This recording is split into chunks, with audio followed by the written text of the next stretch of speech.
capítulo 17, a partir del versículo 1. Esta historia, como dije, es bastante conocida, bastante leída, y se desarrolla este evento particular después que el rey Saúl, que había sido sugerido por el pueblo y certificado por Dios, y dice la palabra que el Espíritu de Jehová a partir de ese día mudó el semblante y el corazón de Saúl y empezó a morar en él. Pero este rey, según lo que leemos en la palabra del Señor, era un rey que no se sujetaba mucho, era desobediente. Y esta desobediencia le costó ser desechado por Dios, ser cortado su reinado. Al momento de desarrollarse este evento, ya Dios había desechado de su corazón a Saúl como rey, y ya incluso había ungido a David como su siervo. Es decir, el rey que es la cabeza, el rey que es el líder, ya no contaba con la gracia de Dios, ya no contaba con el poder, más bien la autoridad que emanaba de Dios, la cual en momentos y tiempos anteriores le había dado la victoria ante sus enemigos. Este es el evento, o más bien el esquema previo a este desafío. Los filisteos, desde siempre, al igual que los amalecitas, enemigos históricos del pueblo de Israel. Leímos que el pueblo filisteo se levanta en guerra, se pone en orden de batalla, reúne a todo su ejército y va al monte, se reúnen en Soco, como leímos, y desafían, le declaran la guerra al pueblo de Dios, al pueblo de Israel. De igual forma, atendiendo a esto, pero con esa realidad del momento de Saúl y su ejército, deciden nueva vez, pues, formarse para la batalla. No era la primera vez que estos pueblos se enfrentaban. No era la primera vez que Dios le había dado la victoria sobre ellos. Pero, como dije hace un ratito, estaba el agravante de que ya Saúl había sido desechado como rey. Como si esto fuera poco, de tener todo un ejército de frente, desafiándolo a la guerra, de ese ejército enemigo, de las filas de ese ejército enemigo, nada más y nada menos sale un gigante, y empieza a desarrollar una estrategia militar, a montar presión. Dice la palabra que leímos que este hombre tenía 6 codos y 1 palmo de altura. Un poquito más que esto, es un codo. 6 codos y 1 palmo. O sea que ese paladín no era pequeñito, ¿verdad? Y según fue descrito, todo lo que tenía, todo su armamento en bronce, y tenía mucho peso de bronce encima. Ya usted puede imaginarse, era un hombre diestro en la guerra. Como si fuera poco que el país o los filisteos le declaran la guerra, dentro de ese ejército hay uno que empieza a desafiar para agravar más la situación del pueblo de Israel. El gigante Goliat. En la palabra gigante tipifica problemas. Yo no sé cuántos gigantes pueden haber en tus vidas. Yo sí sé que cada uno de esos gigantes que se levantan día tras día para presionarnos, para ponernos en estrecho, para lastimarnos, para afligirnos, para atormentarnos, para quitarnos el sueño, para quitarnos la paz. No sé cuáles pudieran ser en tu caso particular esos gigantes. Yo sí quiero compartir contigo en este día la manera de matar esos gigantes. ¿Cómo matar a los gigantes? Así he querido titular esta breve reflexión. ¿Cómo matar a los gigantes en nuestras vidas? Y como leímos, y este capítulo 17 nos da las estrategias, nos da la forma, nos da la clave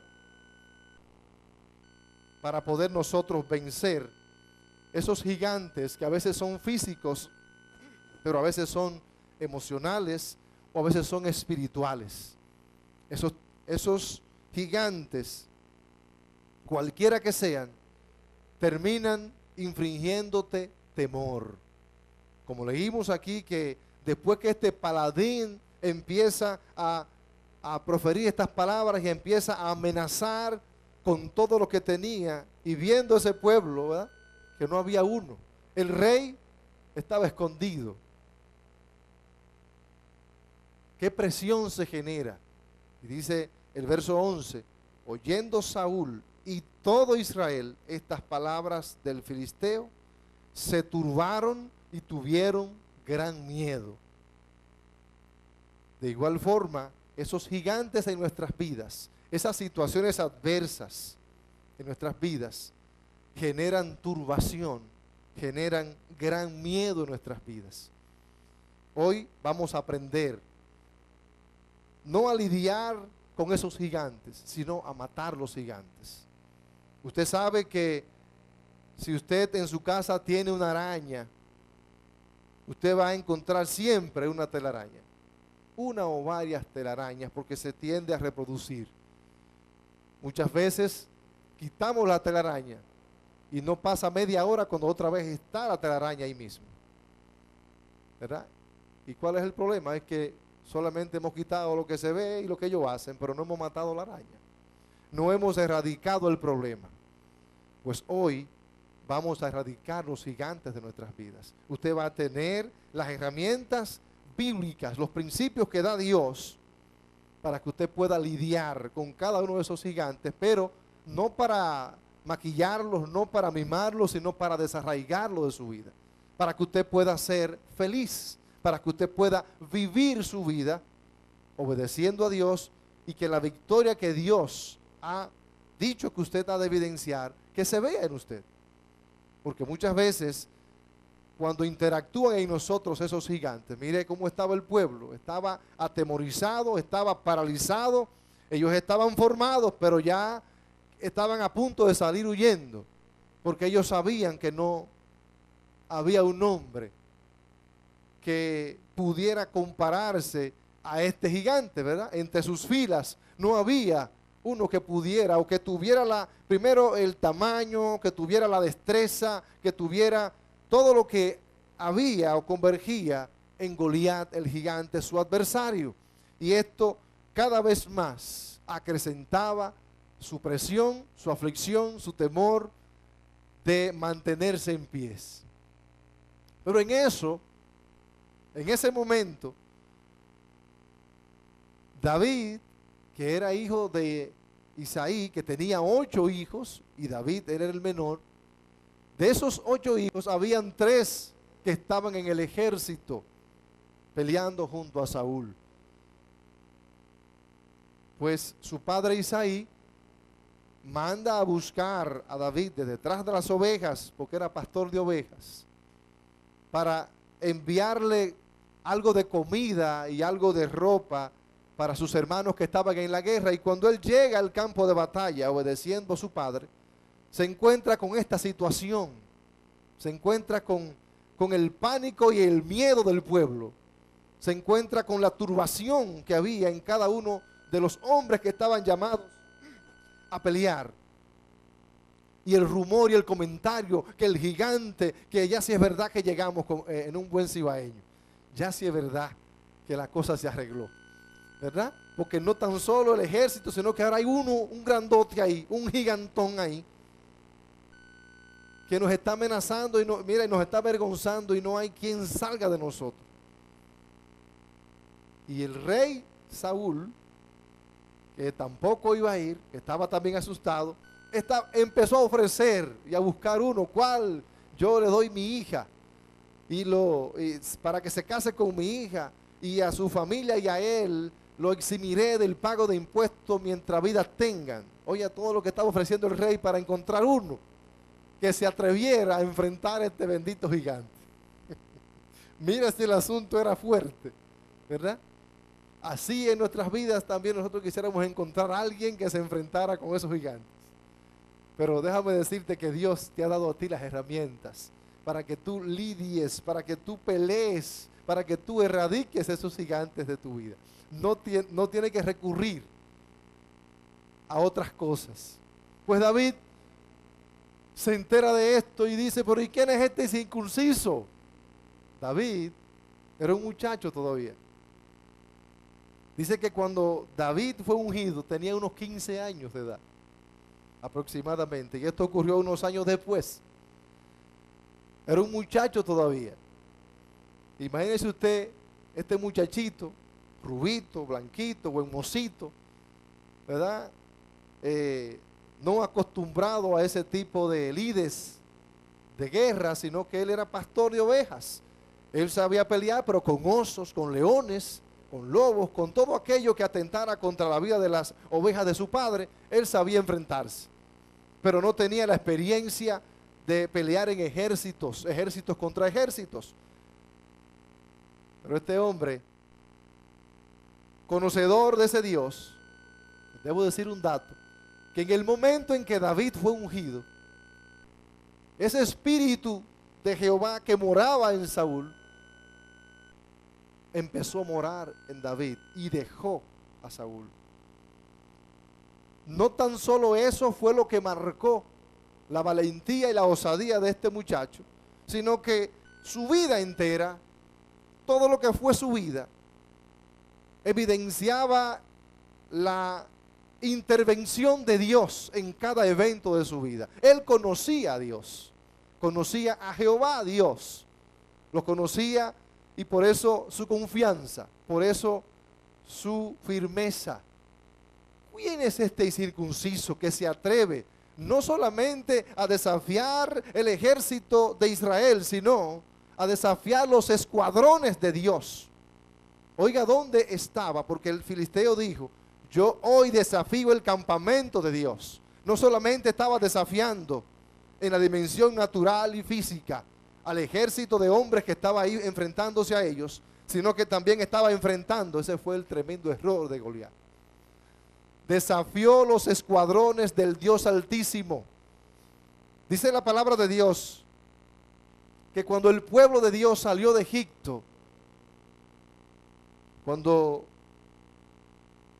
Dios obró el milagro de la liberación de ese pueblo, dice que al momento que salieron todos los hebreos de Egipto, concomitantemente, al mismo tiempo, con ellos salieron todas las huestes del reino de los cielos que estaban posadas en Egipto, porque el pueblo de Dios estaba allá.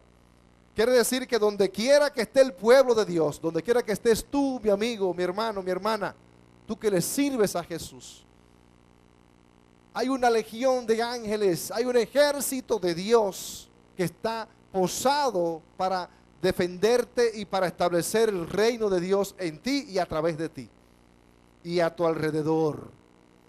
Esas legiones de ese ejército, ese campamento, fue también desafiado por Goliat. David dice, ¿y quién es este incircunciso que se atrevió a desafiar el ejército de Jehová?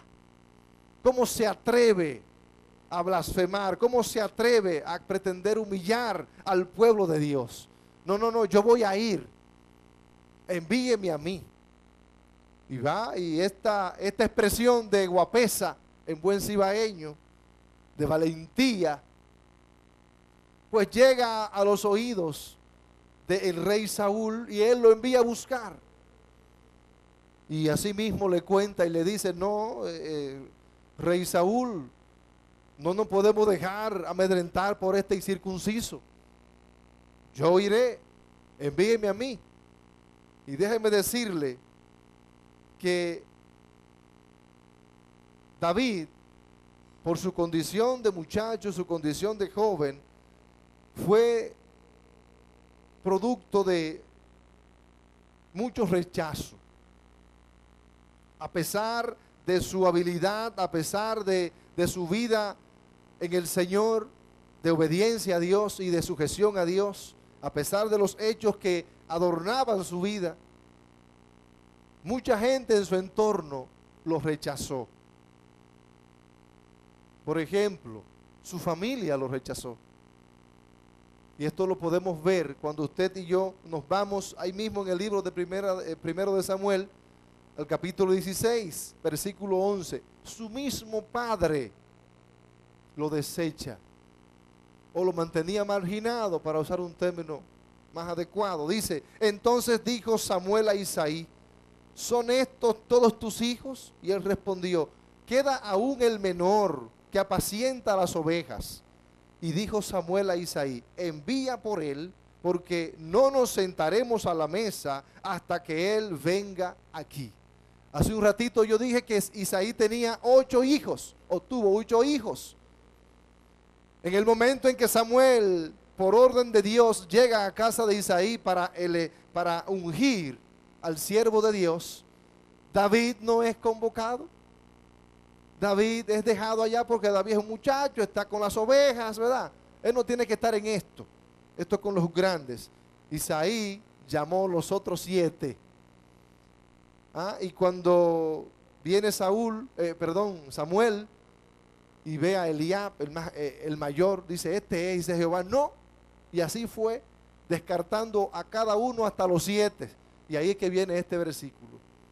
O sea, fue desechado. El papá no lo tomó en cuenta ni siquiera para eso. No lo llamó, no lo convidó. Pero Dios lo tenía en sus planes, ¿verdad? Así Dios también te tiene a ti en sus planes. No importa quién te rechace. No importa quién te rechace. No importa quién te desvalore. Dios te tiene en sus planes. También fue desechado y desvalorizado por sus hermanos mayores. Cuando llega al terreno, a la batalla, dice: y oyéndole hablar Eliab, su hermano mayor, con aquellos hombres, cuando él llegó a enterarse de lo que estaba pasando, ¿verdad?, se encendió en ira contra David y dijo: ¿para qué has descendido acá? ¿Y a quién has dejado aquellas pocas ovejas en el desierto? ¿Cómo te atreves a dejar abandonado aquello allá? Si tú estás puesto para eso, para cuidar las ovejas, esa es tu posición allá, no es aquí. Esto es para los hombres. Yo conozco tu soberbia y la malicia de tu corazón, que para ver la batalla has venido. Sus hermanos tenían esa animadversión contra David, ¿verdad? Y se sintieron airados cuando lo vieron allá, ¿verdad? También fue desechado por el mismo Saúl cuando éste le dice que él quería enfrentarse a este gigante que estaba amedrentando y estaba causando estragos en el ejército del pueblo de Dios y en el mismo pueblo de Dios. Cuando él le dice: yo voy a ir, Saúl le dice: no podrás tú ir contra aquel filisteo para pelear con él, porque tú eres muchacho y él un hombre de guerra desde su juventud. También lo estaba desechando. Y mire aquí algo importante: pudiera interpretarse que Saúl lo estaba cuidando humanamente. Dios sabe el potencial que ha puesto en ti. Dios sabe para qué te ha edificado, para qué te ha creado, para qué te tiene en este tiempo. Mucha gente, quizás tratando de cuidarte, puede obstaculizar el propósito de Dios en tu vida, porque para darle el margen de duda a Saúl, ¿verdad?, de que, oye, es que tú eres muchacho y este es un hombre experimentado, ¿verdad? Tú no puedes pelear con él, tú eres muy joven, tú eres muy niño, ¿verdad? Hermano, Dios es que sabe el potencial que ha puesto en ti. Amén. Fue desechado, además de su padre, sus hermanos, y el rey Saúl también fue desechado y desvalorizado por el mismo Goliat. Cuando David decide ir, que lo dejan ir, él es el primero que llega al valle, y cuando sigue avanzando Goliat hacia él, le dice, pero ¿y seré yo perro para que tú vengas a mí con palos y con piedras? ¿Y quién es este muchachito? Dice, y cuando el filisteo miró y vio a David, le tuvo en poco. Tamaño problema, porque estaba viendo con los ojos humanos. No tuvo la capacidad de ver lo que había de Dios ahí, la autoridad de Dios en ese muchacho. Lo tuvo en poco porque era muchacho y rubio y de hermoso parecer. Y dijo el filisteo a David, ¿soy yo perro para que vengas a mí con palos? Y maldijo a David por sus dioses.